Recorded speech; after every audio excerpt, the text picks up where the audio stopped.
Napoleon Hill, Think and Grow Rich. Blink number 1. We can only accomplish our aims in life if we are driven by a burning desire. A great number of us wish for wealth and financial independence, but wishing alone isn't going to help us achieve our goals. If we want to get rich and realize our dreams, we need to recognize a burning desire within us. For instance, even after more than 10,000 failed experiments, Thomas Edison could not be shaken from his goal of inventing an electric light source. He was, plain and simple, driven by the desire to make his dream come true.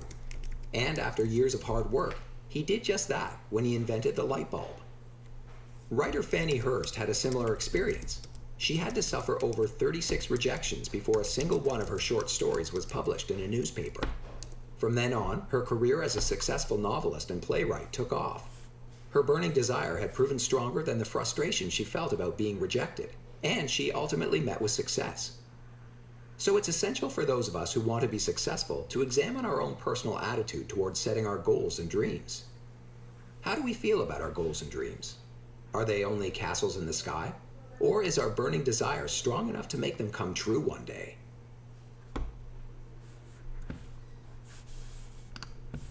Blink number 2. Blink number 2. Goal setting and detailed planning are the basis of every achievement. Every success story begins with people who know what they want to achieve. So, before you begin chasing after any old dream, you should start by defining your own personal goal as precisely as you can. For example, if you want to get rich, you should decide precisely how much money you want to make. Additionally, you must have a clear understanding of when you want to achieve your goal and what you're prepared to invest to accomplish it. Because setting a specific goal is pointless if it's floating in some indeterminate future where you'll only ever be able to pursue it half-heartedly. It's also important to come up with a plan that outlines every step you'll need to take until the realization of your goal. And once you have a plan, get cracking. Don't waste another minute. The following method comes in handy if you want to make sure that your desire for success is anchored deeply enough in your own thoughts and actions. First, write down your goal and your detailed plan for achieving it. Then, read it aloud twice every day. Once in the morning after you get up, and once every night before going to bed. Follow these recommendations and it'll make it a lot easier for you to get rich or make any other dream come true. Successful people have an unwavering faith in themselves. Having an unwavering faith in yourself is a way of making sure that you can and will achieve your goals. You can only achieve success if it's based on self-confidence and an unwavering faith in yourself. No wealth has ever been acquired, no faraway continents ever discovered, nothing ever invented without this faith as its basis. One paradigmatic example of the power of faith was Mahatma Gandhi. Even without access to the typical instruments of power, like money or the military, he managed to defy British colonial power and lead his country to freedom. The only backing he had was his unbending belief that he could exercise an influence so great upon his fellow countrymen that they would stand up for their common goals. Our own faith in ourselves has an enormous influence on our self-image and way of life. It can, in the truest sense of the word, help us move mountains. By using autosuggestion, our subconscious can influence our behavior. Unwavering faith in yourself is not necessarily something you're born with or that falls from the sky. Anybody can develop it bit by bit through autosuggestion. Autosuggestion describes a way of influencing yourself by thinking very specific and purposeful thoughts or ideas. You can use it to convey certain commands or positive goals to your own subconsciousness, and, in doing so, to increase your own belief in yourself. In general, autosuggestion consists of persuading yourself that you can reach your goals, your thoughts can be transformed into reality, and you must go your own way with confidence. The more you use autosuggestion, the likelier it is that it will help you achieve success. If you impress your desires and goals in your unconsciousness, it will steer all your thoughts and actions towards making them come true.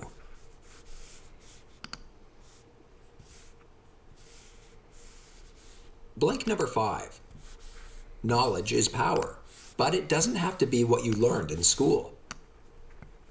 Knowledge can make it a lot easier to achieve your aims in life. All you have to do is take a few basic points into consideration. First of all, You need to take the traditional meaning of knowledge and education and throw it out the window. Because being knowledgeable or well-educated isn't limited to having a high school diploma or university degree. Uneducated people can also know a heck of a lot, as Henry Ford clearly demonstrated. Although he didn't make it to high school, it didn't stop him from establishing an industrial empire and making millions. If you want to be successful, you don't need to stuff your head with too many facts. It is far more important to acquire the right experiences and knowledge, use your own strengths, and fully exploit your own potential. The most important basis is a willingness to continue learning throughout your life. Getting complacent is your worst enemy. Instead, you must always be ready to actively and pointedly expand your own knowledge. There are many different ways to achieve this, by going to university, attending evening courses, or acquiring practical experiences. Equally useful is the ability to know where you can find the knowledge you need, because you don't need to know everything yourself. Instead, you need to know who you can ask if you need to know something. It's usually more practical and productive to be surrounded by a network of experts who share their specialized knowledge than to learn it all yourself. Blink number 6. The workshop of the imagination, where we can turn our dreams into reality. Each and every success story begins with an idea, and behind each and every idea is the imagination. It is essentially the creative workshop of our minds that transforms our dreams into ideas and our ideas into reality. This imaginative ability has two different forms, the creative imagination and the synthetic imagination. By using our creative imagination, we are able to come up with completely new things. Ingenious composers, visual artists, and writers use this function to create works unlike anything made before. The synthetic imagination, by contrast, rearranges old ideas into new combinations. The developers at Sony, for example, were using that faculty when they decided to further develop the playback device or dictaphone used by journalists, turning it into a portable music player everybody could use. And so the Walkman was born. Creative and synthetic imagination can play off one another in a productive way. Take the story of Asa Candler, who formed the global brand Coca-Cola out of a headache medication about 140 years ago. Although it wasn't Candler himself who came up with the Coca-Cola recipe, he bought it from a pharmacist for $3,000. He developed the ingenious plans and marketing strategies that turned the product into a huge success. If you want to keep your imagination from getting sluggish, you need to challenge and encourage it. And you can achieve that by stimulating it, keeping it active, and training it like a muscle. The more frequently you use it, the more productive and powerful it will become. Knowing your own strengths and weaknesses increases your chances of professional success. One important building block for professional success is an awareness of your own strengths and weaknesses. In other words, being self-aware.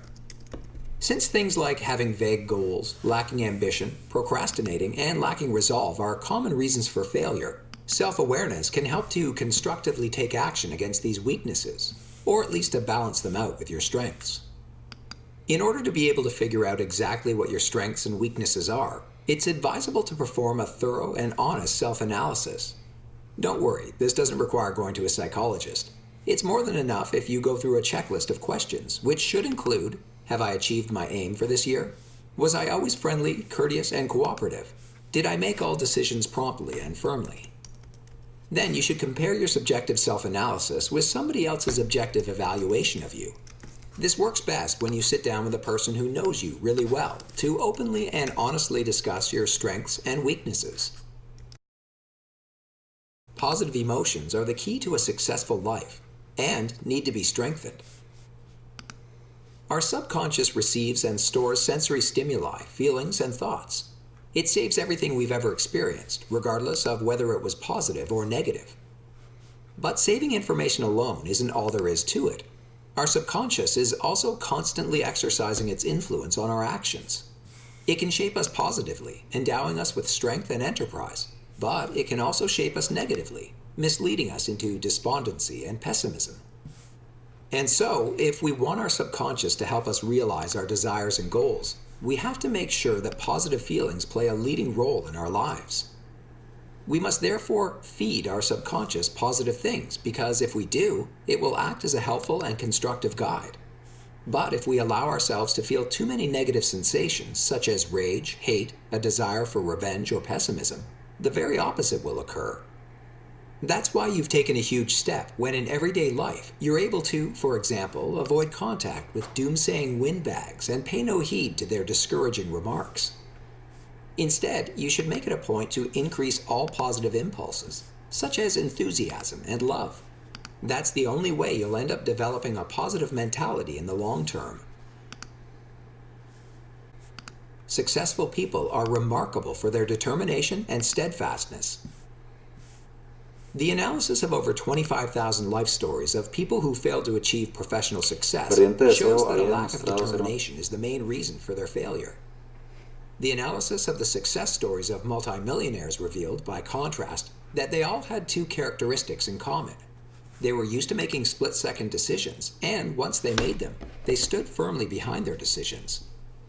A certain degree of stubbornness, as long as it does not transform into a deaf obstinacy, can even be advantageous.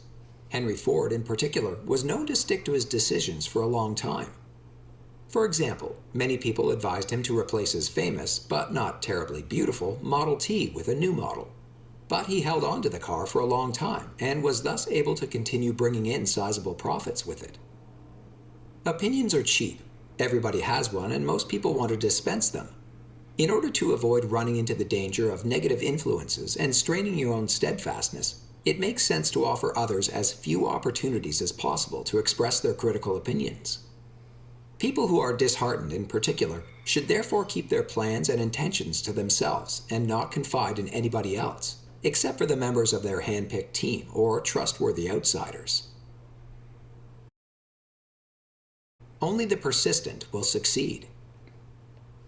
Over the course of any project, regardless of its nature, we are all bound to encounter obstacles and difficulties. In such situations, most of us are too quick to give up our plans and let the project die. But there are a few people who, despite all the obstacles, stick to their original plans and give their dreams space to blossom into reality. Persistence and endurance are key. That means, above all, that we work constantly on the realization of our goals and don't lose sight of them. However, obstinacy and inveteracy should be avoided at all costs. If, say, there's a dire need for a price correction, you also have to be willing to implement it. If you want persistence and endurance to take root in your habits, here are 4 simple yet crucial rules. You must have a concrete goal and develop a burning desire to achieve it. You need a thorough and precise plan to support the implementation of your goals. You may not allow yourself to be influenced by negative and disheartening opinions. You need an intimate, trusting relationship to a person or a group that provides you with support and assistance. Think of these rules as a special exercise program to help you build up your personal endurance and persistence. Achieving great things requires being smart and surrounding yourself with smart people. The bigger the goal, the more complex the planning. The more complex the planning, the more difficult the goal's execution. The more difficult the execution, the more dependent the brains behind the project will be on the creative, intellectual, and moral support of others. This mutual backing works best in the form of a brain trust, a select group of intelligent people. A brain trust is a union of like-minded people which, contrary to a network, which is a more casual cooperation between partners, focuses on defining a common goal, developing competencies, and having a system of checks and balances.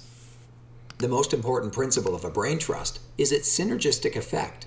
If 2 or more people who work well with one another combine their skills, talents, specialist knowledge, experiences, relationships, and all other resources, and use them to accomplish the same shared goal, the results will be more than just a sum of its parts.